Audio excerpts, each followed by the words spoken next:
صلى عليك الله يا عدناني يا مصطفى يا صفوة Bismillahirrahmanirrahim. Assalamualaikum warahmatullahi wabarakatuh. Nama Muhammad Wafiuddin bin Kaha, A179974. Nak teruskan dengan diskusi kitab Jawahirul Tauhid, iaitu syarah ke-118, Hayatus Syuhada. Wasif syahida harbi bil hayah. Maksudnya, dan disifatkan bahawa orang mati syahid dalam perang itu hidup. Warizquhu min mushtaha al-jannah, dan rezekinya dari perkara yang diingini dari syurga. Qala Allah Ta'ala, a'udzubillahi minasyaitonir rajim, wala takunu lima yuqtalu fi sabilillahi amwat bal ahya'un walakin la tash'urun. Surah Al-Baqarah. Qala Allah Ta'ala, ولا تحسبن الذين قتلوا في سبيل الله أمواتا بل أحياء عند ربهم يرزقون فرحين بما آتاهم الله من فضله ويستبشرون بالذين لم يلحقوا بهم من خلفهم ألا خوف عليهم ولا هم يحزنون. Sadaqallahul Azim. Surah kedua tadi ayat 169 dan ayat 170 surah Al-Imran. Maksudnya dari surah Al-Baqarah tadi adalah, dan janganlah kamu mengatakan bahawa sesiapa yang terbunuh dalam perjuangan membela agama Allah itu orang mati. Bahkan mereka itu orang yang hidup dengan keadaan mereka hidup yang istimewa, tetapi kamu tidak dapat menyedarinya. Seterusnya maksud surah Al-Imran. Maksudnya, dan janganlah sekali-kali engkau menyangka orang yang terbunuh, yang gugur syahid pada jalan Allah itu mati. Mereka tidak mati, bahkan mereka hidup secara istimewa di sisi Tuhan mereka dengan mendapati rezeki. Dan juga mereka bersukacita kurniaan Allah, iaitu balasan mati syahid yang telah dilimpahkan kepada mereka. Dan mereka bergembira dengan berita baik mengenai saudara-saudaranya yang Islam yang sedang berjuang, yang masih tinggal di belakang, yang belum mati dan belum sampai kepada mereka, iaitu bahawa tidak ada kebimbangan dari berlakunya kejadian yang tidak baik terhadap mereka, dan mereka pula tidak akan berduka cita. Wal muradu bisyahid huna alladhi yuqtalu fi sabilillah. Maksud syahid di sini ialah orang yang terbunuh di jalan Allah.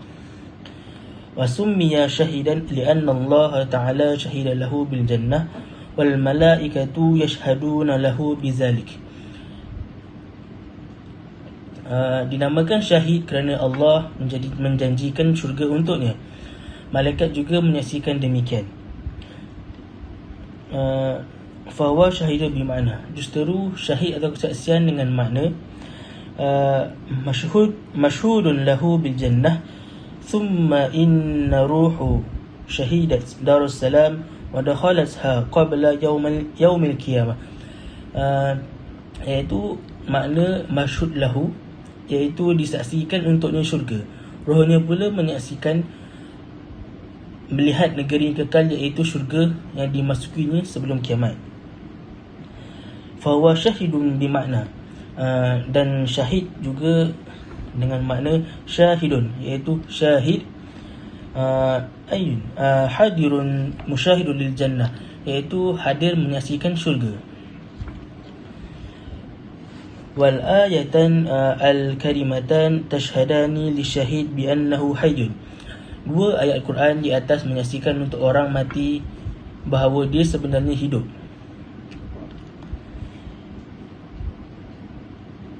Lakin ma hiya mahiyata hayati?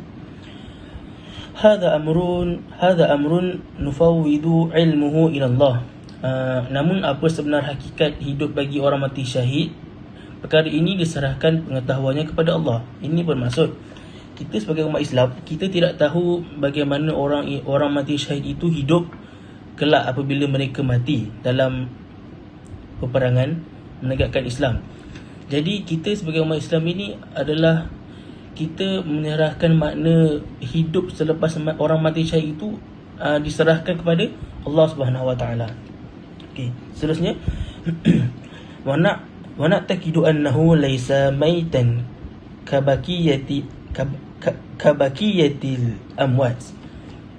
Kita beriktikad bahawa orang mati syahid itu bukannya mayat seperti mayat yang lain.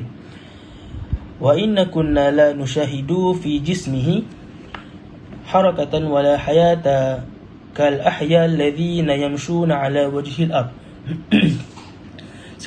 Sekalipun kita tidak melihat gerakan pada tubuhnya atau sifat hidup seperti orang yang hidup di atas muka bumi. Bidalil anna tarikatahu tuqassamu wa jismuhu irfan. Dengan dalil harta peninggalannya dibahagi dan tubuhnya ditanam. Maksudnya kat sini, sebab apa kita tidak nampak orang mati syahid ini apabila dia mati dan dia tidak bergerak? Ini sebab itu kita menyerahkan makna kepada Allah bahawa orang mati syahid ini adalah hidup. Sebab kita pada pacak dalam mati dia sendiri, kita tidak nampak macam mana dia hidup. Sebab tu kita sebagai umat Islam ini, kita kena beriman bahawa Allah sahaja yang tahu. Okay. Seterusnya, wa in kunna seterusnya, lakin lahu hayatun min naw'in khassin. Orang mati syahid ini hidup dengan cara mereka tersendiri. Okay, macam saya cakap tadi, fahuwa yakulu wa yashrabu yataladzadu wa yastatli'u akhbar wa ikhwanihi alladhina khallafahu fid dunya. Orang dan mereka ini makan dan minum, bersedap-sedap meninjau berita saudara-saudaranya di dunia. Wa yastabshiru biqudumi man yaqdumu minhum ila al-akhirah thabitan. Dan mereka memberi kabar gembira dengan orang yang datang ke negeri akhirat yang tetap di atas perjanjian dengan Allah. Al-ahdi syahidan atau ghairun syahid, sama ada syahid ataupun tidak syahid. Wa qad rawa al-Imam Ahmad wa Abu Daud wal Hakim an Ibni Abbas qala Rasulullah sallallahu alaihi wasallam. Imam Ahmad, Abu Daud dan Al-Hakim meriwayatkan daripada Ibnu Abbas, dia berkata, sabda Rasulullah sallallahu alaihi wasallam, lamma usiba ikhwanukum bi Uhud ja'alallahu arwahahum fi jawfi tayri khudri taridu anharul jannah. Tatkala saudara-saudara kamu terbunuh di Uhud, Allah meletakkan roh-roh mereka di dalam rongga burung hijau mendatangi sungai-sungai syurga. Ta'kulu min thimariha wa ta'wi ila qanadila min dhahabin mu'allaqah fi zilli al-'arsh. Makan, dan mereka itu makan dari buah-buahannya dan kembali kepada pelita dari emas di bawah bayangan arash. Falamma wajadu tiba ma'kalihim wa mashrabihim wa makilihim qalu. Apabila mereka mendapati sedapnya makanan, minuman mereka dan eloknya tempat tinggal mereka, dan mereka berkata, man yuballighu ikhwanana anna ahyahun fil jannah nurzaku li alla yazhadu fil jihad wa la yankulu 'indal haq. Alangkah baiknya saudara-saudara kita tahu apa yang dibawa oleh Allah kepada kita, supaya mereka tidak bimbang untuk jihad dan berperang di jalan Allah. Faqala Allah subhanahu wa ta'ala, lalu Allah berfirman, Ana uballighum ankum, aku sampaikan berita kamu kepada mereka. Fa'anzalahu hazil ayah, lantas turunlah ayat ini. Auzubillah minasyaitonir rajim.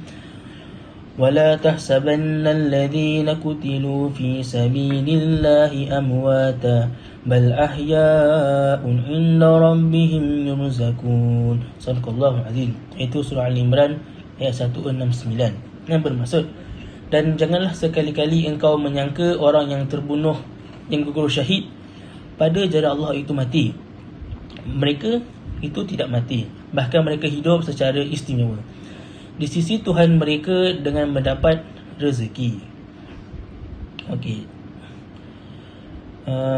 Maksudnya kat sini, mereka hidup dengan cara mereka dan mendapat rezeki ini, kita merujuk kepada hadis Nabi tadi, bahawa mereka ini makan dan minum, bahawa mereka ini makan dari buah-buahan yang disediakan oleh Allah di syurga, dan mereka minum sungai-sungai syurga, dan mereka minum sungai-sungai yang terdapat di syurga, dan seterusnya. Dan mereka kembali kepada pelita dari emas di bawah bayangan arash. Okey, seterusnya, wamma annal ard la ta'kulu ajsadahum fahadha mimma syahadahu al-muslimun. Keadaan tanah bumi yang tidak makan jasad mereka dapat dilihat oleh orang Islam.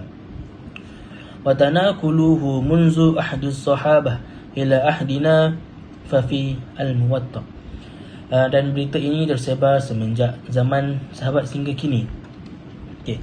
Kalau tengok muka surat 192 buku ni, Mukhtasar Mufid ini, daripada perkataan anna amro ibni al-Jamuh sehinggalah anhuma sittun wa arba'una sanah. Ini bermaksud dia menceritakan bahawa orang pada zaman itu dia menyampaikan berita kepada orang lain, dan dia digunakan sehingga kini. Iaitu seterusnya, waqad wajadat kat situ kalau mengikut buku Ustaz Nick, buku tafsir Ustaz Nick, dia mentafsirkan bahawa saya, iaitu Syekh Dr. Nur Ali Salman, pengarang asal kitab ini, waqad wajadat al-katibah al-Hashimiyah al-Ashirah,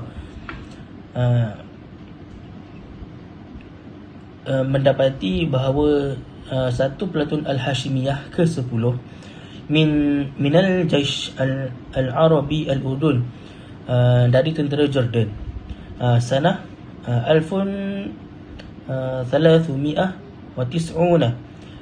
Hijri, iaitu 1390 Hijrah. Athna haribna ma'a Yahudi syahidaini madfunain fi turab wa ajsamuhum salimatan lam tabal. Ketika peperangan kita dengan Yahudi, ada 2 orang tentera syahid yang ditanam dalam tanah, sedangkan jasad mereka selamat, tidak repot. Wadhalika ba'da istishhadihim bi 3 sinina bil qurbi min baldati Shunah al-Junubiyah fi mantiqah al-Ghaw al-Muqabil al-Kursi.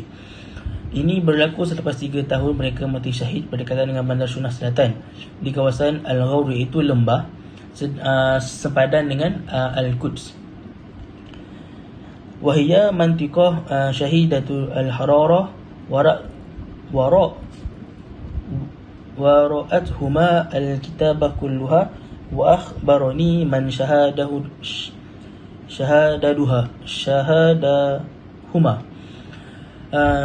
Ia adalah kawasan yang sangat panas. Wa mithlu hadhi fi mantiqah al-Shubak fil Urdun. Begitu juga dengan kawasan Shubak di Jordan. Wajadu syuhada lam tabal akfanuhum. Mereka mendapati orang mati syahid tidak reput kain kafan mereka. Wa yazharu annahum min ayyam al-malik fi jihadihim tiddan salibiyin. Dan ternyata mereka dari zaman Mamalik, ketika jihad mereka menentang tentera salib. Wa akhbarani man ra'ahum. Dan orang yang melihat peristiwa ini menceritakan kepadaku, wa amma anna ba'dal ladhi yuqtaluna fil ma'arik didda al-kuffar tatafassakhu ajsaduhum. sementara sebahagian mereka yang dibunuh menentang tentera kafir yang terburai dan bertaburan jasad mereka. Fadzalika lianna syuhada darajat. Maka ini berlaku kerana orang yang mati syahid itu ada beberapa peringkat, iaitu akan diangkat beberapa peringkat. Wallahu a'lamu bin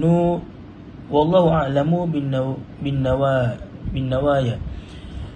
Itu dengan Allah, dan Allah Maha mengetahui dengan niat masing-masing.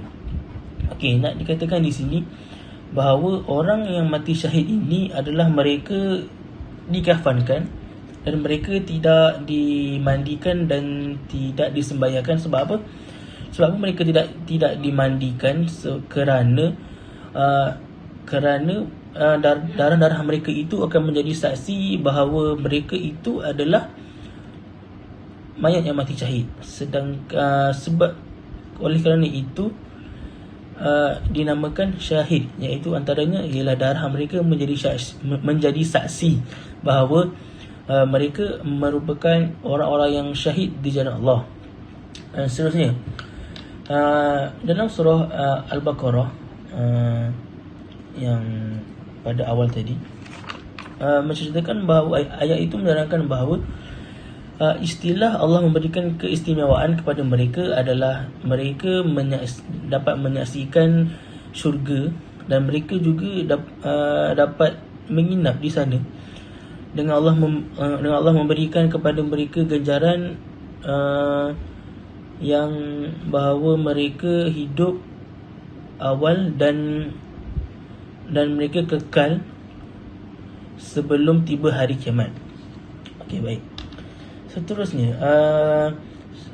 sebagian ada hadis Nabi dan sebagian ulama menerangkan bahawa roh orang yang mati syahid ini yang berhutang dengan manusia, nak dikatakan pahala mati syahid ini banyak sehingga kan jika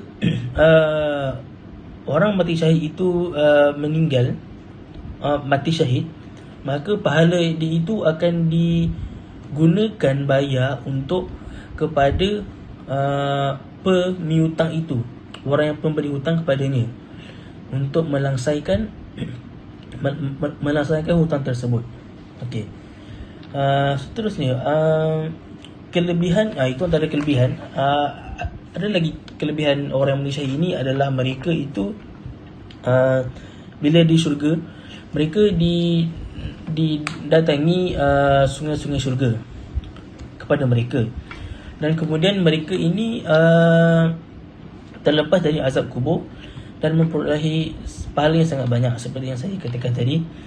Dan salah satu kelebihannya lagi adalah mereka dibangkitkan di padang mahsyar, yang di mana mereka dikumpulkan oleh kelompok-kelompok mereka saja, iaitu orang yang mati syahid, dan mereka berada di bawah satu naungan yang dibawa oleh yang dibawa oleh Hamzah Abdul Muttalib, iaitu bendera yang jernih, dan beliau memimpin roh-roh orang yang mati syahid ini dalam kalangan umat Nabi Muhammad. Okey, dan akhir sekali nak menyatakan bahawa kita ini sebagai umat Islam perlulah mengambil peluang jika ada. Okey, kalau kita tengok pada zaman sekarang ini, memang ada negara yang berjihad di jalan Allah, tapi kita sebagai orang yang jauh ni berkemampuan, kita kalau tidak mampu, kita berilah jihad harta. Iaitu kita bantu mereka dari segi memberi bantuan kewangan, memberi makanan, macam tu. Jadi kita sebagai umat Islam ini, kalau kita tak dapat pergi tolong ataupun kita tidak dapat berjihad, kita juga diwajibkan pelihara agama kita, iaitu dengan memelihara akidah, mempertahankan Islam. Sebab apa? Itu memang syariat yang diletakkan oleh Allah. Okay, insyaAllah itu sahaja daripada saya. Sekian. Assalamualaikum warahmatullahi wabarakatuh.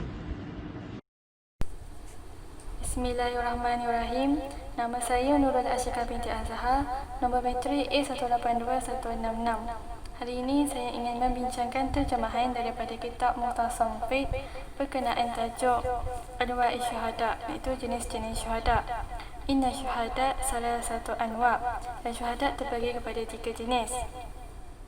Al-awwalu syahidul dunia wal akhirah. Yang pertama, syahid dunia wal akhirah.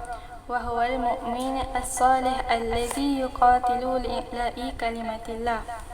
Ini ialah orang mukmin soleh yang berperang untuk meninggikan kalimah Allah. Fayuqtalu fil ma'arakati tiddal kuffar. Lalu dia terbunuh dalam peperangan dalam menentang orang kafir. Muqabilan wa yara mudbirin, dia berjuang tanpa berpaling lari. Fahadza syahidud dunya, bima'na annana la nuwassiluhu wa la nusalli alaihi. Dan orang ini dinamakan syahid dunia, iaitu kita tidak membandikannya dan tidak solat ke atasnya. Wa syahidu akhiratin bima'na anna lahu fil akhirati ma wa'adallahu bihi syuhada. Juga dinamakan syahid akhirat, iaitu dia mendapat perkara yang dijanjikan oleh Allah kepada orang yang mati syahid. Jadi dekat sini dia menerangkan tentang golongan yang pertama, iaitu syahid dunia dan akhirat. Apabila seseorang itu pergi berperang dan dia berniat untuk meninggikan syiar Islam, lalu dia akan mendapat syahid dunia.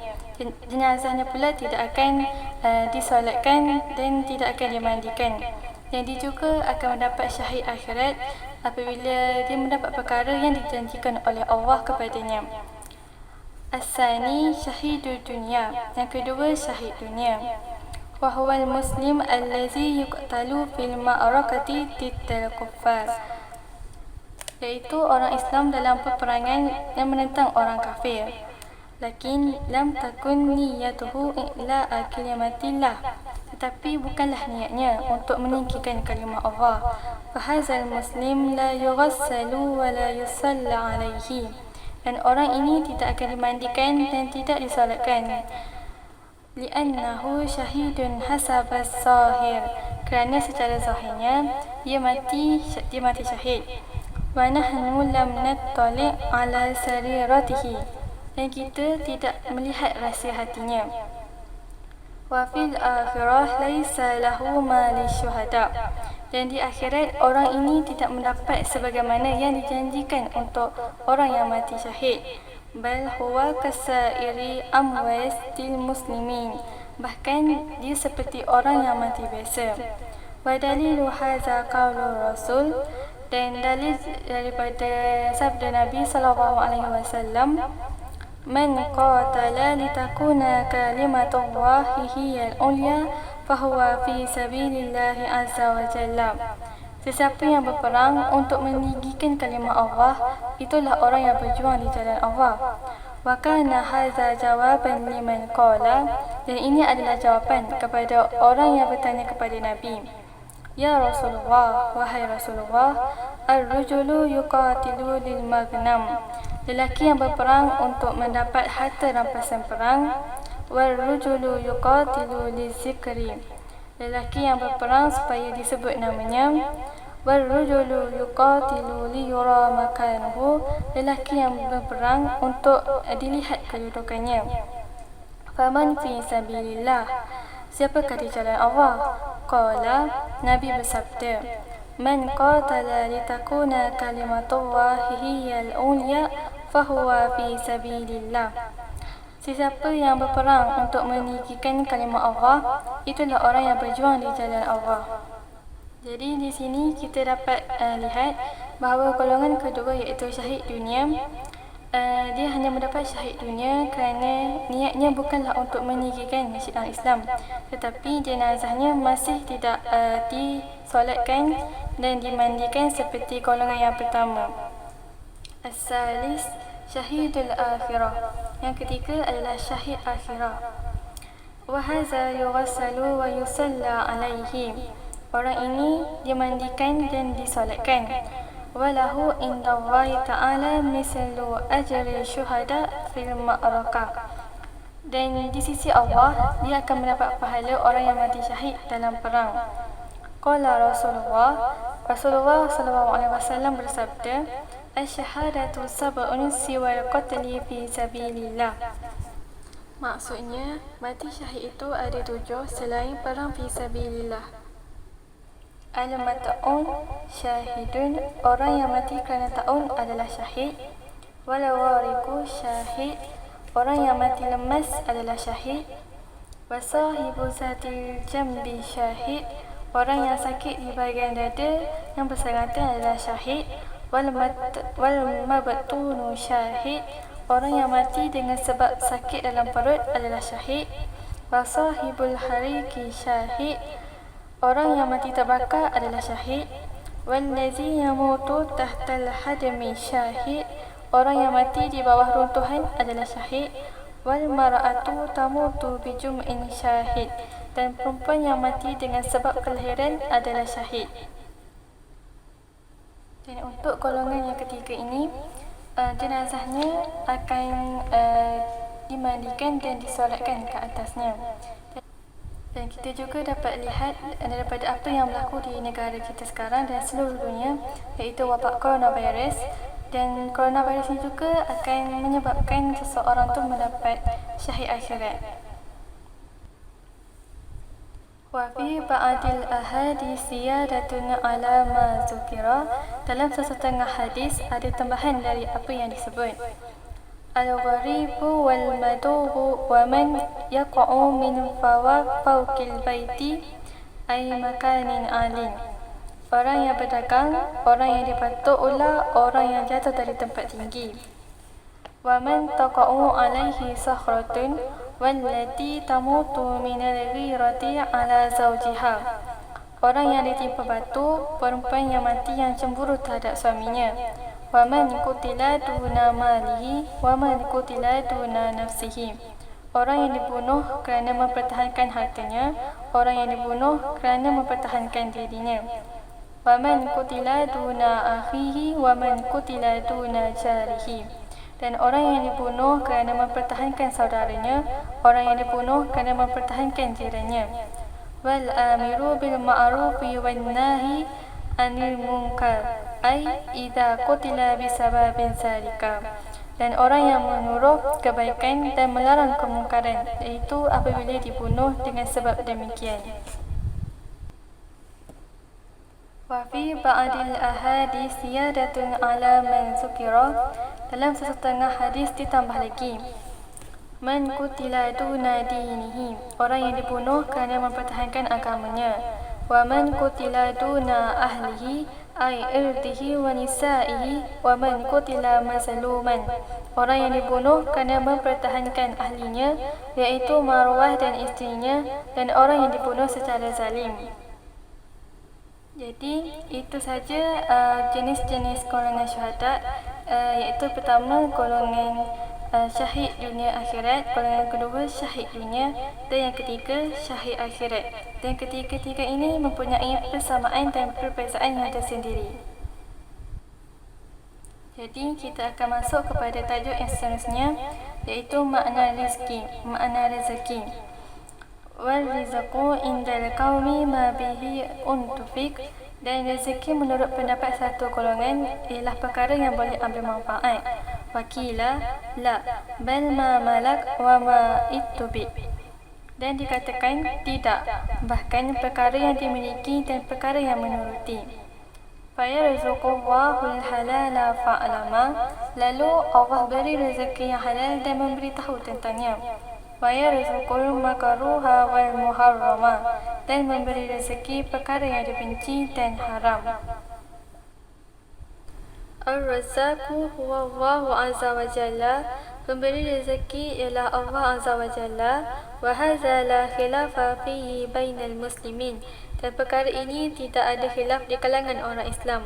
Qala Allah Ta'ala, Allah berfirman, wa ma khalaqatul jinna wal insa illa liya'budun. Maksudnya, dan ingatlah aku tidak menciptakan jin dan manusia melainkan untuk mereka menyembah dan beribadat kepadaku. Ma uridu minhum min rizqin wa ma uridu an yut'imun. Aku tidak sekali-kali menghendaki sebarang rezeki pemberian dari mereka, dan aku tidak menghendaki supaya mereka memberi makan kepadaku. Inna Allah huwa razzaqu dzul quwwatil matin. Sesungguhnya Allah, dialah sahaja yang memberi rezeki kepada sekalian makhluknya, dan dialah sahaja yang mempunyai kekuasaannya tidak terhingga, lagi yang maha kuat, kukuh kekuasaannya. Fal ibadu la yarzuquna anfusahum wala ghayruhum. Manusia tidak memberi rezeki kepada diri mereka sendiri dan tidak orang yang lain dari mereka.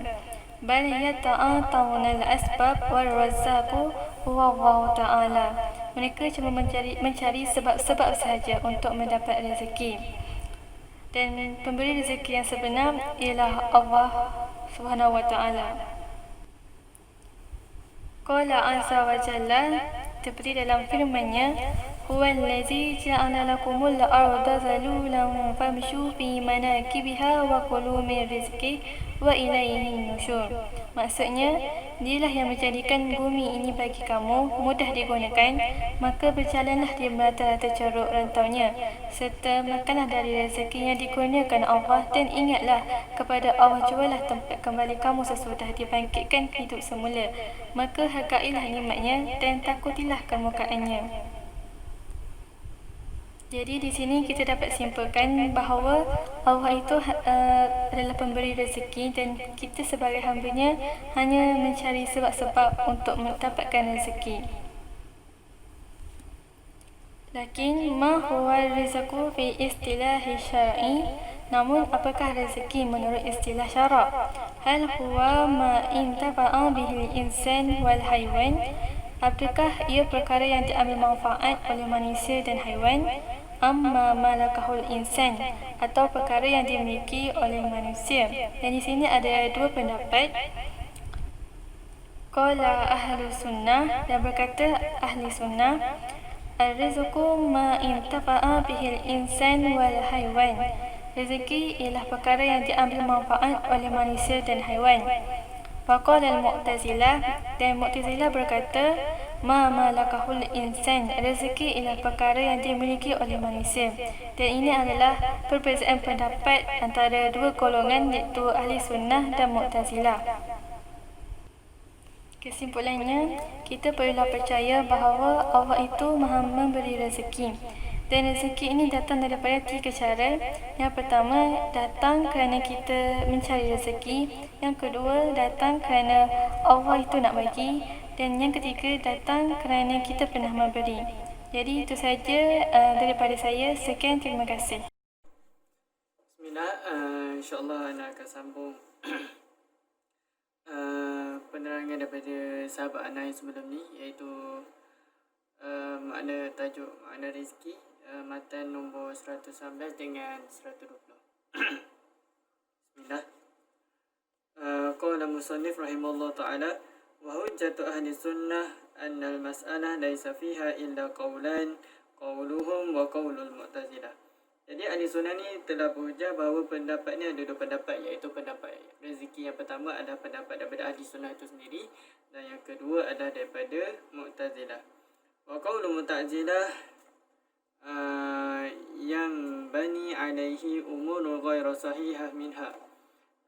Dan kalau kita teliti pendapat Mu'tazilah ni, ada beberapa perkara yang tak betul lah. Antaranya yang pertama, law kana rizqu ma mulika lakana Allah azza wa jal marzuqan li'annahu yamliku kulla ma fil qawl wa hadha la yaqulu bi ahad. Iaitu yang pertama, sekiranya rezeki itu dimiliki, tentulah Allah akan Allah diberikan rezeki kepadanya, kerana dialah yang memiliki setiap sesuatu di alam ni. Jadi untuk pendapat yang pertama ni tak ada disebut oleh siapa. Jadi yang kedua adalah law kana rizqu ma mulika lakanat dawabbu ghairu marzuqati li'annaha la tamliku. Wa qad qala Allah Ta'ala, wa ma min dabbatin fil ardi illa 'ala Allah rizquha. Jadi pendapat yang kedua, sekiranya rezeki itu dimiliki, tentulah binatang tidak diberi rezeki, sebagai kerana binatang ni tidak memiliki rezeki. Maksudnya binatang ni tidak memiliki sesuatu. Jadi sedangkan Allah Subhanahu Wa Taala telah berfirman dalam Al-Quran, Dan tidaklah sesuatu dari makhluk-makhluk yang bergerak di bumi ini melainkan Allah juga dah yang menanggung rezekinya. Jadi fadalla ala anna rizqa man tafa'a bil hayawan. Jadi ini menunjukkan rezeki adalah perkara yang diambil manfaat oleh haiwan. Maksudnya haiwan ini pun dapat rezeki. Jadi ini adalah bertentangan dengan pendapat Mu'tazilah yang tadi. Dan pendapat yang ketiga adalah lau kana rizqu ma mulika lakana ba'dun nas ya'kulu rizqa ba'di wa qad ishtuhira bainal muslimina anna ahada la ya'kulu rizqa ahad. Sekiranya rezeki adalah perkara yang dimiliki, tentulah sebahagian manusia akan makan daripada rezeki orang lain. Sedangkan sudah masyhur di kalangan orang Islam bahawa seseorang tu tidak boleh untuk memakan daripada rezeki orang lain. Fabatala qaulul Mu'tazilah wa thabata qaulu ahli sunnah. Jadi di sini kita boleh nampaklah bahawa pendapat Mu'tazilah ni adalah pendapat yang salah, pendapat yang terbatal. Dan pendapat ahli sunnah tu jugalah yang benar. Sebagaimana firman Allah Subhanahu wa taala, a'udzubillahi minasyaitonir rajim, wa mimma razaqnahum yunfikun. Surah Al-Baqarah ayat yang ketiga. Yang maksud serta belanjakanlah, yakni mendermakanlah sebahagian dari rezeki yang kami berikan kepada mereka.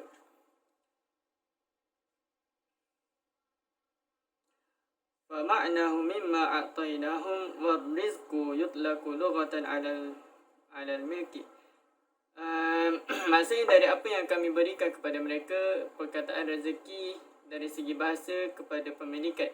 Kerana perkara yang dimiliki oleh manusia biasanya boleh diambil manfaat dan ia tersedia untuk diambil manfaat. Maksudnya rezeki ni adalah benda yang kita boleh ambil manfaat dan manfaat daripada dia, dan benda tu tersedia untuk diambil manfaat. ولهذا جزم أهل السنة بأن رزق ما ساقط الله تعالى إلى الإنسان والحيوان فانتفع به بالفعل بأي وجه من الوجود الانتفاع من أكل أو شرب أو غيرهما. Oleh itu, ahli sunnah berpegang bahawa rezeki ini adalah perkara yang dikurniakan oleh Allah Subhanahu wa taala kepada manusia dengan haiwan.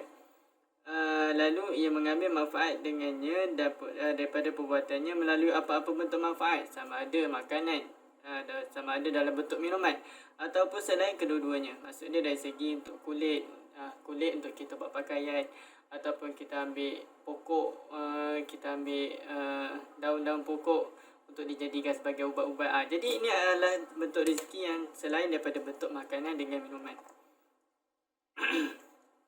ومعلوم أن الإنسان يمكن أن يأكل الحلال والحرام والمكروه فالحلال ما ثبت إباحته بدليل شرعي من الكتاب أو السنة أو غيرهما من أدلة. Jadi perkara yang halal adalah satu jadi kita dah sedia maklum bahawa makan yang halal kita ada 3 hukum. Kita tu makanan yang halal, makanan yang haram dengan makanan yang makruh. Jadi perkara yang halal ni adalah satu perkara yang diharuskan, tapi berdasarkan dalil Al-Quran dengan As-Sunnah, dengan juga dalil-dalil lain seperti dalil qiyas dan juga dalil ijma' ulama. Wa haramu ma sabat hurmatuhu bidalil syar'i wa makruhu ma nahy syar'i anhu nahiyah ghaira jazim. Jadi perkara yang haram adalah satu perkara yang sabit haramnya dengan dalil syarak. Jadi apa yang Allah tegas dekat dalam Al-Quran tu adalah perkara yang haram. Maknanya haram tetap haram walaupun sebagai contoh antara rezeki yang haram adalah riba. Contoh riba. Riba Allah dah sebut dalam Al-Quran, ahallallahu al-bai'a wa harrama riba. Maksudnya Allah dah tegaskan bahawa riba ni haram. Jadi kalau kita dalam perniagaan, dalam kita mencari rezeki, nak tak nak kita kena menjauhi riba. Sebab apa? Ini adalah hukum qat'i daripada Al-Quran. Dan juga perkara makruh ni adalah sesuatu yang dilarang dengan syarat tapi tidak putus. Maksudnya perkara makruh ni Allah tegah, tapi tegahan dia tu bukanlah satu perkara yang haram. Tu maksudnya.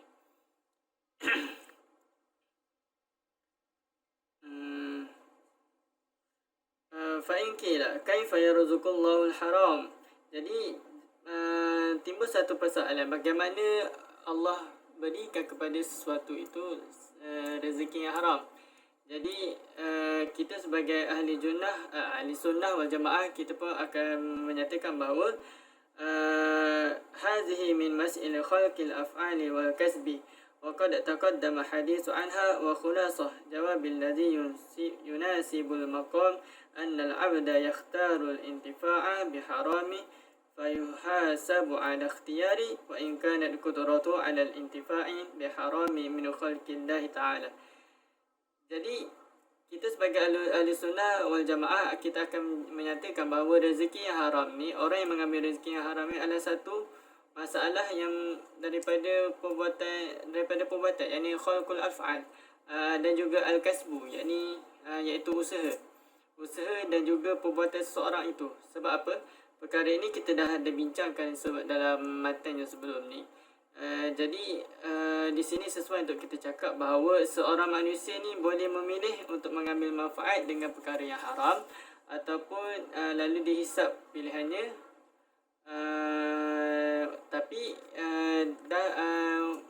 tapi diberi setelah diberi panduan, iaitu Allah dah bagi wahyu kepada Nabi Muhammad SAW dan baginda telah sampaikan kepada umat-umatnya.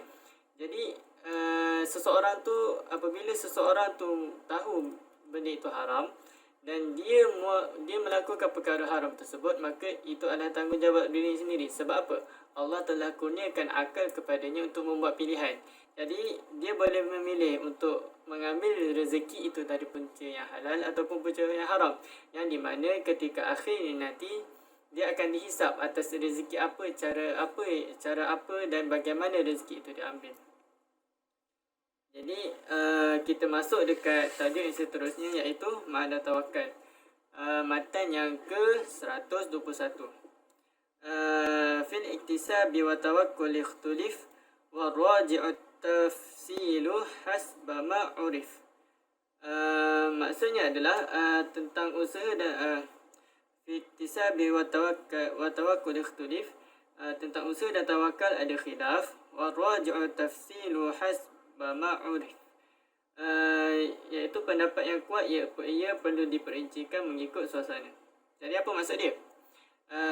Jadi penulis kitab Jawharut Tauhid telah mensyarahkan matan ni, iaitu ar-rizqu min indillah azza wa jal. Qala Allah Ta'ala, a'udzubillahi minasyaitonir rajim, wa fis sama'i rizqukum wa ma tu'adun fa wa rabbis sama'i wal ardi innahu lahaqqun misla ma annakum tantiqun.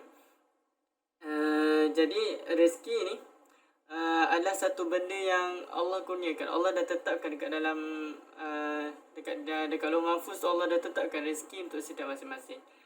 Jadi daripada surah Az-Zariyat tadi, Allah dah bagi tahu, dan di langit ada sebab-sebab rezeki kamu dan juga terdapat apa yang telah ditakdirkan dan dijanjikan kepada kamu.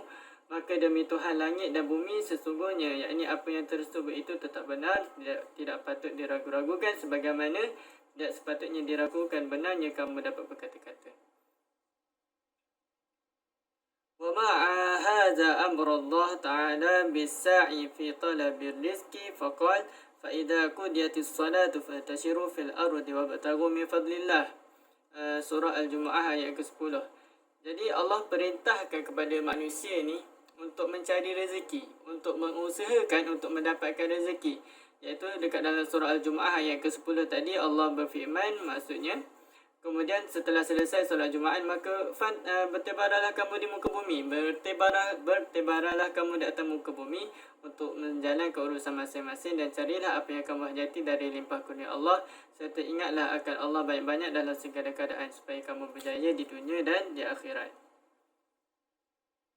فَمَنْ نَظَرَ إِلَى الْآيَةِ الْأُولَى وَمَا مَعْنَهَا مِنَ الْآيَةِ وَأَحَادِيثِ بَدَا لَهُ أَنَّ عَدَمَ السَّعْيِ فِي طَلَبِ الرِّزْقِ مَعَ اشْتِغَالِ بِالْعِبَادَةِ أَوِ الْعِلْمِ أَوِ الْجِهَادِ أَوِ الدَّعْوَةِ أَفْضَلُ. Jadi siapa yang melihat ayat pertama, yakni surah Az-Zariyat pada ayat yang ke-22 dengan 23, maksudnya kepada orang yang berusaha mencari rezeki di samping sibuk beribadat, mencari ilmu, berjihad atau berdakwah, itu lebih afdal kerana ia berpegang secara mutlak terhadap limpah kurnia Allah, sedangkan Allah tidak mungkin janji. Jadi kalau kita tengok pada surah Az-Zariyat ayat yang dalil yang pertama, surah Az-Zariyat ayat yang ke-22 dan 23 tadi, Allah telah menjelaskan satu golongan, yang mana golongan ini ketika mana dia sibuk berjihad ataupun berdakwah di jalan Allah, maka dibolehkan kepadanya untuk bertawakal sepenuhnya kepada Allah tanpa usaha. Sebab apa? Allah telah menjanjikan rezeki untuk datang kepadanya. Tapi Allah hadirkan juga dalil yang kedua, iaitu surah Al-Jumu'ah ayat yang ke-10, iaitu fantashiru fil ard. Maksudnya Allah memerintahkan kepada hamba-Nya untuk bertebaran di muka bumi untuk mencari rezeki. Jadi benda ni bukanlah satu benda yang bersilang ataupun berselisih antara satu sama lain. Sebab apa? Allah telah dalam makna tawakal ni, sebagaimana matan tadi tu cakap, bila sebut tentang tawakal ni, ia perlu diperincikan mengikut suasana.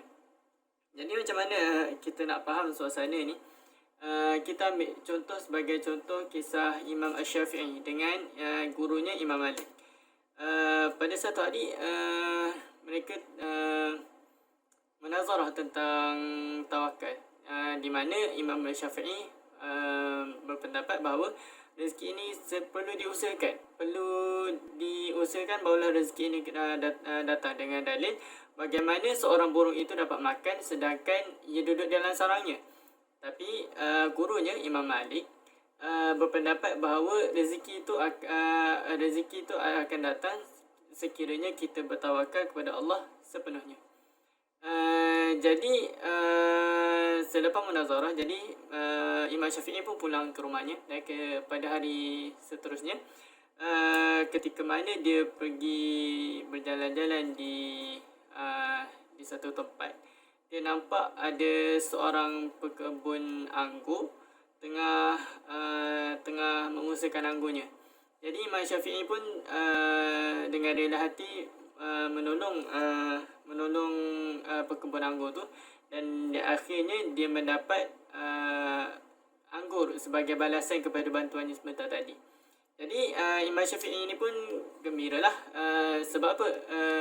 Ini telah membuktikan pendapatnya, iaitu mana mungkin seekor burung akan mendapat makanan sekiranya dia duduk dalam sarang. Jadi Imam Syafi'i telah menolong seorang pekebun anggur, jadi menjadi asbab untuk dia mendapat rezeki anggur tu. Jadi Imam Syafi'i pun berjumpa balik dengan gurunya Imam Malik dengan membawa anggur tersebut. Jadi dia pun ceritakanlah, Imam Syafi'i ceritakan peristiwa yang didapat yang didapat daripada pasal anggur tu lah. Jadi Imam Malik pun ambil anggur tu dan dia pun makan sikit. Wahai anak muridku, Imam Malik cakap, wahai anak muridku, lihat, aku seharian hari ini duduk dekat dalam bilik aku beribadah dan menulis kitab. Dan kemudian aku terfikir untuk memakan anggur. Maka Allah hadirkan kamu dengan membawa anggur ini untuk aku makan. Nampak? Betapa cantiknya teguran Imam Malik kepada anak muridnya Imam Syafi'i. Maksudnya, sebagaimana dalil yang Allah bagi dekat dalam surah Az-Zariyat ayat 22 dan 23, dengan surah Al-Jumu'ah ayat yang 10, konsep tawakal ni adalah berdasarkan golongan, dibahagikan kepada dua golongan, iaitu untuk golongan yang pertama, untuk golongan orang yang sibuk berdakwah, berjuang di jalan Allah, maka dibolehkan kepadanya untuk bertawakal sepenuhnya sebagaimana Imam Malik, yang mana dia duduk kat dalam bilik dia, tak keluar pun daripada rumah, dan Allah hadirkan anggur sebagai rezekinya pada hari itu. Dan golongan yang kedua adalah golongan yang perlu mengusahakan dan kemudian dia bertawakal kepada Allah sebagaimana disebut dalam surah Al-Jumu'ah ayat ke-10. Dan ini sebagaimana kisah Imam Syafi'i, di mana dia berusaha untuk mendapatkan rezeki, iaitu dengan menolong pekebun anggur. Jadi dia dapat rezeki anggur, dan kemudian selepas dia berusaha tu, dia bertawakal kepada Allah, maka Allah bagi rezeki buah anggur tu kepadanya. Jadi Wallahu alam. Apa yang kita boleh simpulkan, sebentar tadi kita ada sebut tentang makna rezeki, dan selepas rezeki disebut pula dalam tajuk tawakal. Maksudnya rezeki dengan tawakal ni adalah satu benda yang tidak boleh dipisahkan. Sebab apa? Bila kita dah berusaha untuk golongan rakyat awam macam kita ni, nak tak nak selepas berusaha kita kena bertawakal. Fa idza azamta fatawakkal Allah. Apabila kamu telah berusaha, hendaklah kamu bertawakal kepada Allah. Sebab apa? Kita punya tahap ni tak sampai lagi lah yang tertinggi tu. Jadi menjadi satu kewajipan kepada kita lepas kita berusaha ke atas satu rezeki, kita kena kembalikan. Kita kena kembalikan usaha kita itu kepada Allah dengan apa? Dengan bertawakal. Jadi wallahu alam. Sambung kepada sahabat Ana yang seterusnya. Bismillahirrahmanirrahim. Assalamualaikum warahmatullahi wabarakatuh. Nama saya Muhammad Firdaus bin Anwar, nombor matrik A183144. Di sini saya akan menyambung terjemahan kitab Mukhtasar Mufid dalam bab makna tawakal pada perenggan yang kedua. Wa man nazara ila ayati as-saniyah wa ma fi ma'naha min al-ayat wal ahadith ra'a anna as-sa'ya fi talabil rizqi afdal. Dan ketika mana kita lihat pada ayat yang kedua daripada perenggan sebelumnya, kita dapati bahawa maknanya daripada ayat tersebut dan hadis di atas, berusaha dalam mencari rezeki itulah lebih baik ataupun afdal. Li'annahu istijabah li amrillah ta'ala bisa'i. Kerana berusaha dalam mencari rezeki itu satu jawapan dalam suruhan Allah untuk kita berusaha. Kalau Ta'ala famshu fi manakibiha wa kulu min rizqi, yang bermaksud maka berjalanlah di mata-mata ceruk rantaunya serta makanlah dari rezeki yang digunakan Allah. Surah Al-Mulk ayat yang ke-15. Wa fi hadza istighna 'anil nas. Dalam ayat tersebut seseorang itu tidak memerlukan kepada orang lain. Wa dhulli lahum bisababi ma yuqaddimunahu liman tarakal amal, dan tidak rasa terhina kepada mereka, iaitu orang lain, sebab apa yang mereka berikan kepadanya, kepada orang yang meninggalkan amal ataupun kerja. Wa fihi aidan tasabbub fi kasbil mal yunfiq al-muslim ala ghairi minal muslimin. Dan di situ juga ada penyebab penjanaan pendapatan dengan infaknya seorang muslim kepada muslim yang lain. Wa yusammuna hadza al-iktisab atau as-sabab, dan itu dinamai al-iktisab, berusaha, atau sebab ataupun penyebab. Wa yashtaritun ala man salaka hadha tariq an la yazghalahu an wajibid dini min ibadah, dan disyaratkan kepada orang yang nak ikut jalan yang itu, dia tidak boleh sibuk dengan, dia tak boleh terlalu sibuk sehingga meninggal kepada wajib agama seperti ibadah, menuntut ilmu dan jihad. Qala Ta'ala rijalun la tulhihim tijaratun wala bai'un an zikrillah wa iqamis salah wa ita'iz zakah yakhafuna yawman tataqallabu fihi alqulub wa absur. Maksudnya ibadat itu dikerjakan oleh orang-orang yang kuat imannya, yang tidak dilalaikan oleh perniagaan atau berjual beli daripada menyebut serta mengingati Allah dan mendirikan solat serta membayar zakat. Mereka takutkan hari kiamat yang padanya berbalik-balik hati dan pandangan. Surah An-Nur ayat yang ke-37. Wa minal iktisab ta'ati ad-dawa ad-da'i innal marad amalan biqauli Nabi SAW tada'u fa inna Allah azza wa jalla lam yada' da'an illa wada'a lahu dawa'an ghaira da'in wahid huwa al-haram. Ada juga al-iktisab, ini berusaha dalam mendapatkan ubat ketika sakit, seperti sabda Nabi yang bermaksud berubatlah kerana sesungguhnya Allah tidak menurunkan penyakit kecuali pasti menurunkan ubatnya, kecuali satu penyakit yang tidak ada ubatnya, iaitu penyakit tua. Riwayat Abu Daud dan At-Tirmidzi.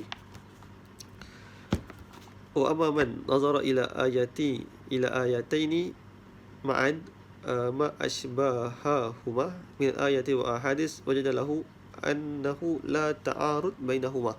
Dan kita tengok dua ayat yang sebelum ni dan hadis Nabi, kita mendapati bahawa tidak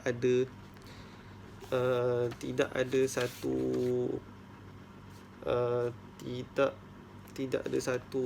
la ta'arud, tidak ada bertentangan, sesuatu yang bertentangan antara kedua-dua tersebut. Wa anna al-mu'min yajibu alaihi an yas'a fi talab ar-rizqi ma'a i'tiqadihi anna ar-razzaq huwa Allah Ta'ala. Sungguhnya seorang mukmin itu wajib ke atasnya untuk berusaha dalam mencari rezeki dengan beriktikad, iaitu meyakini bahawa ar-razzaq, yang pemberi rezeki itu adalah Allah SWT. Wa anna ma yaksibuhu talibur rizki laisa biqudratihi wala bihaulihi bal bifadlillahi ta'ala. Dan bila seorang itu mencari rezeki, bukanlah daripada kekuatan dia, tetapi semuanya adalah dengan kehendak Allah SWT.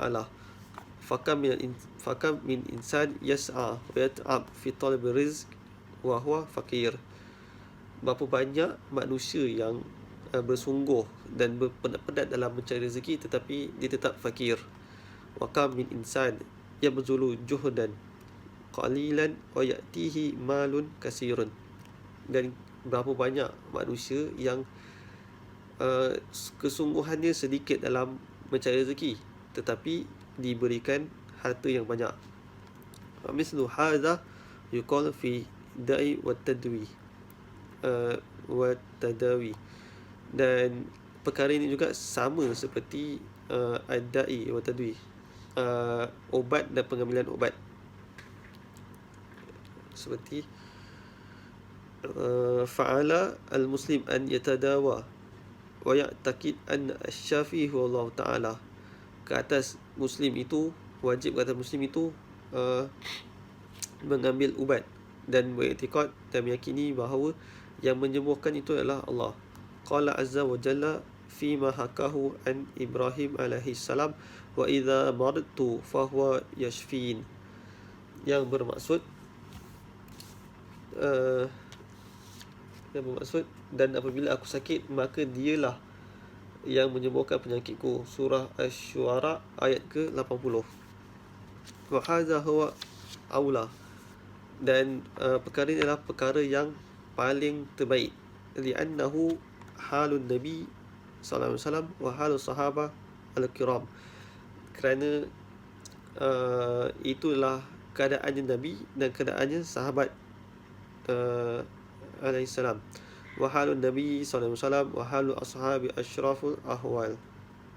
Dan keadaan Nabi dan keadaan sahabat-sahabatnya adalah sebaik-baik keadaan. Fahum al-qudwah liman ba'dahum kama sayati. Dan mereka adalah ikutan bagi siapa yang selepas mereka. Wa ahlu hadzal zaman la yukhaf alaihim min tarkil asbab tawakkulan bal minal ishtighal biha wa i'timad alaiha ma'a nisyan ar-razzaq khaliq asbab jalla jalaluh. Dan orang pada zaman sekarang ni tidak dikhawatirkan ke atas mereka disebabkan meninggalkan sebab bertawakal. Tetapi apa yang dirisaukan ataupun dikhawatirkan daripada orang zaman sekarang ialah mereka sibuk dengan pekerjaan ataupun mencari rezeki, dan dia lupa bahawa yang memberi rezeki adalah Allah SWT, dan yang memberikan asbab rezeki itu juga adalah Allah SWT. Wa fi nafsil waqti la nunkiru anna al-ilma wal ibadah wal jihad bihajati ila tafarruq. Dan pada waktu yang sama, kita tidak boleh menolak bahawa menuntut ilmu, beribadah dan berjihad adalah sesuatu yang perlu pada waktu yang lapang. Faman tafarraq wa radiya bil qalil al-halal la yajuz inkaru alaihi. Dan kepada siapa yang mengisi masa lapangnya dengan menuntut ilmu, beribadah dan berjihad, dan dia redha dengan rezeki yang halal, rezeki yang sedikit dan halal, dan tidak boleh kita menolak ataupun ingkar kepada orang tersebut. Kama anna kifayatun nafsi wal infaq ala al-iyal wal in'ash iktisadil ummah al-islamiyah kay la tadgha 'alayha ukhra. Seperti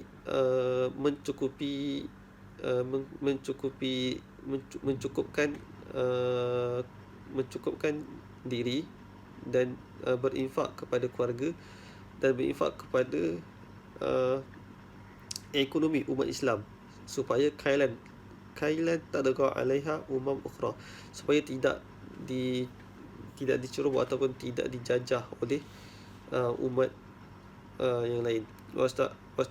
Wa tastamiraha yahtaj ila juhudil mubatharah wa safaril wal wattisalat. Dan perkara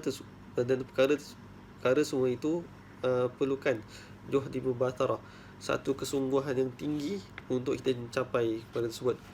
Wa man amila fi hadzal majal bi niyyati sadiqah li khidmatil ummah aw kifayatin nafs wal iyal ma adai huquq ta'ala la yajuz al-inkar alaihi. Dan kepada siapa yang melakukan perkara-perkara yang tersebut, iaitu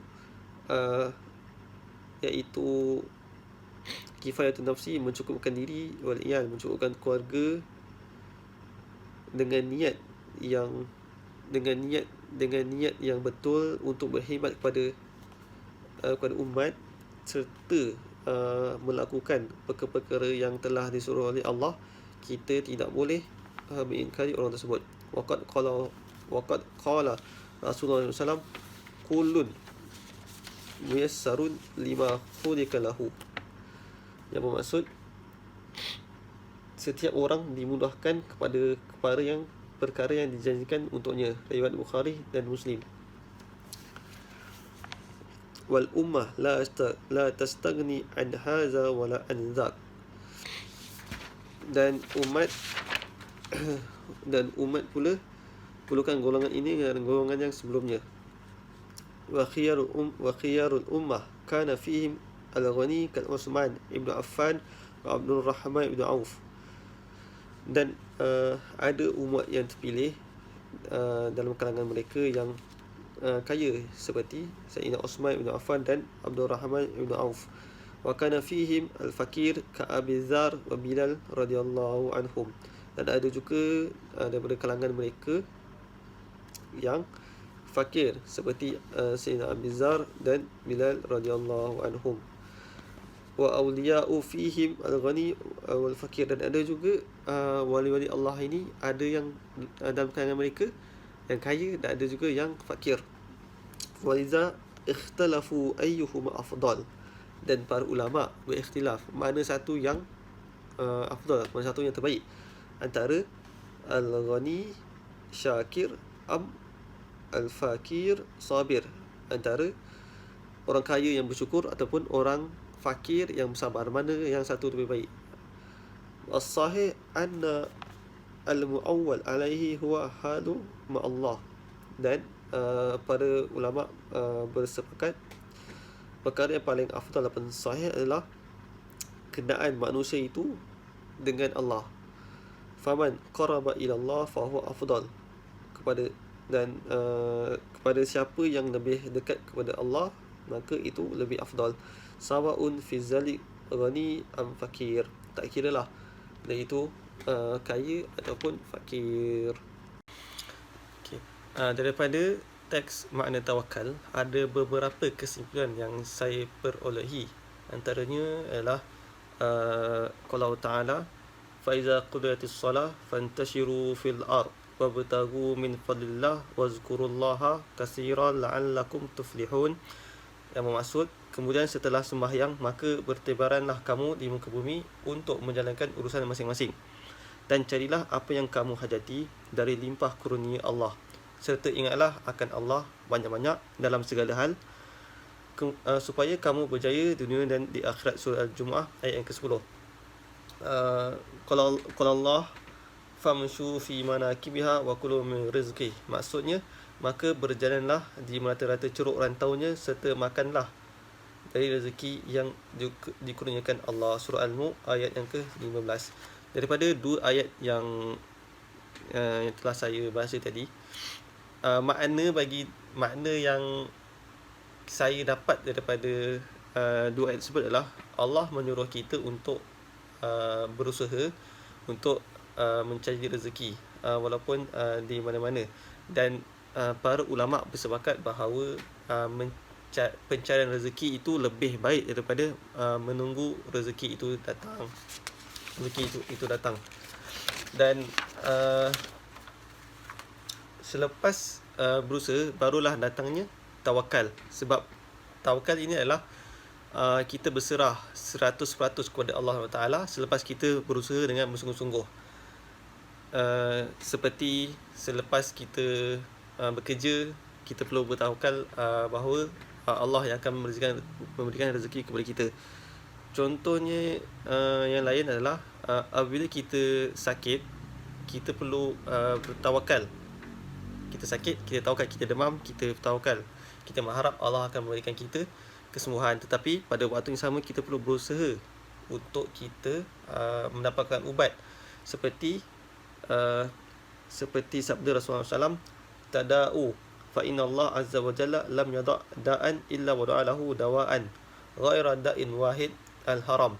Yang bermaksud, berubatlah kerana sesungguhnya Allah SWT tidak menurunkan penyakit kecuali pasti menurunkan ubatnya, kecuali satu penyakit yang tidak ada ubat, iaitu penyakit tua. Riwayat Abu Daud dan At-Tirmizi. Di sini daripada hadis dan ayat Quran yang tadi, kita dapat simpulkan bahawa Allah menyuruh kita untuk mencari rezeki, dan Nabi SAW menyuruh kita untuk berubat. Dan selepas kita mencari rezeki dan ubat, barulah kita bertawakal kepada Allah SWT dengan sebenar-benar tawakal. Kemudian ketika mana kita mencari rezeki, kita tidaklah boleh meninggalkan solat, meninggalkan kewajipan kita sebagai seorang Muslim. Ketika kita mencari rezeki, kita juga perlu bersolat, membayar zakat, berpuasa dan berjihad seperti menuntut ilmu. Kerana tanpa ada semua tu, rezeki kita tidak diberkati oleh Allah Subhanahu wa ta'ala. Okey. Qala Allah Ta'ala, rijalun la tulhihim tijaratun wala bai'un an zikrillah wa iqamatis salah wa ita'iz zakah yakhafuna yawman tataqallabu fihi al-qulubu wal absar.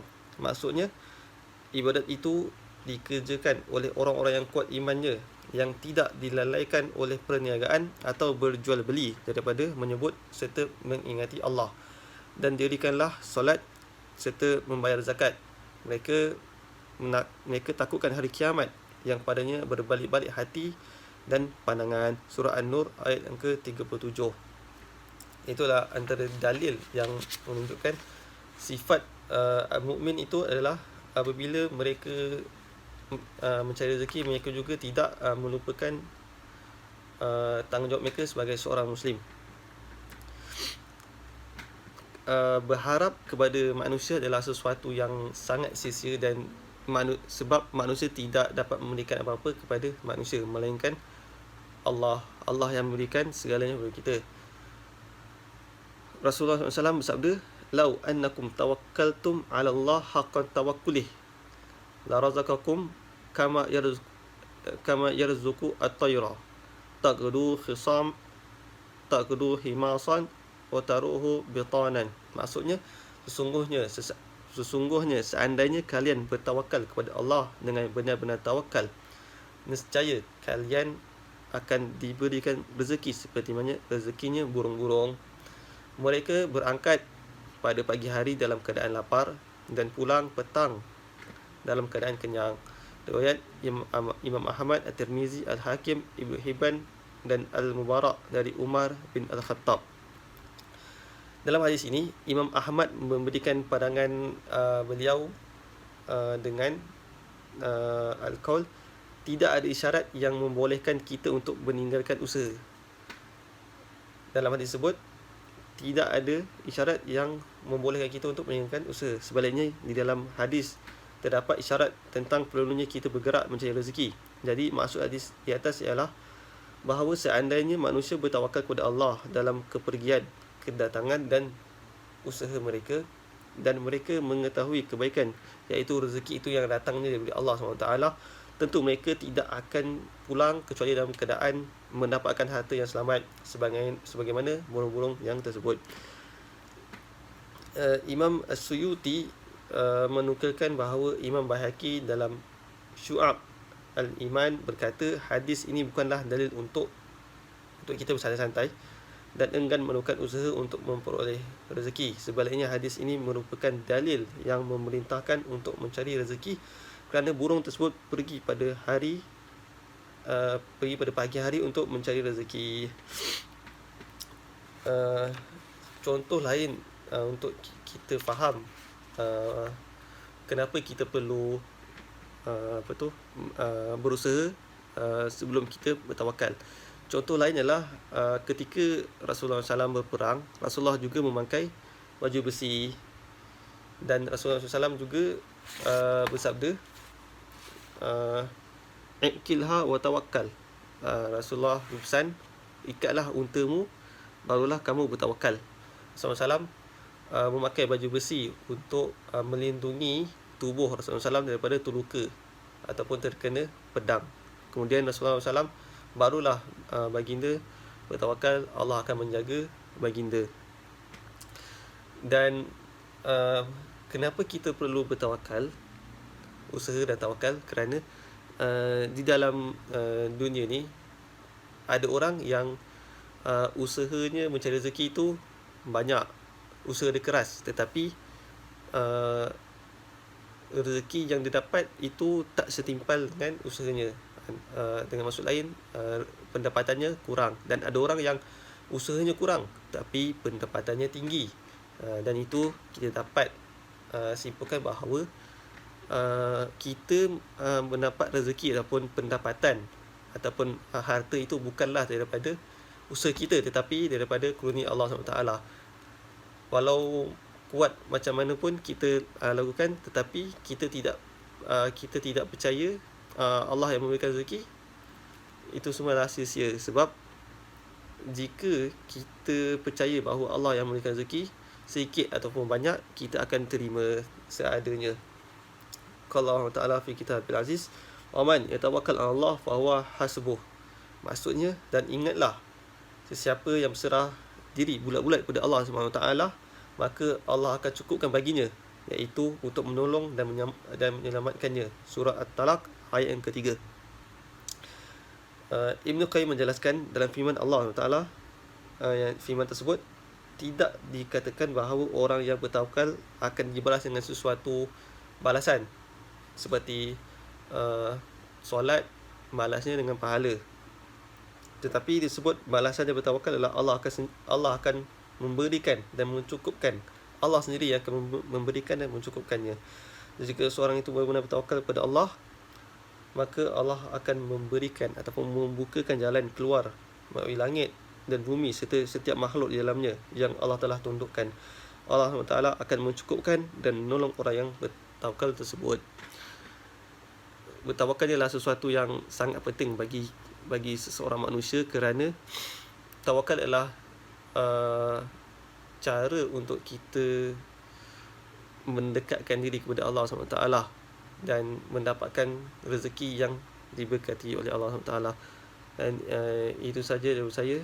Wabillahi taufiq wal hidayah. Wassalamualaikum warahmatullahi wabarakatuh.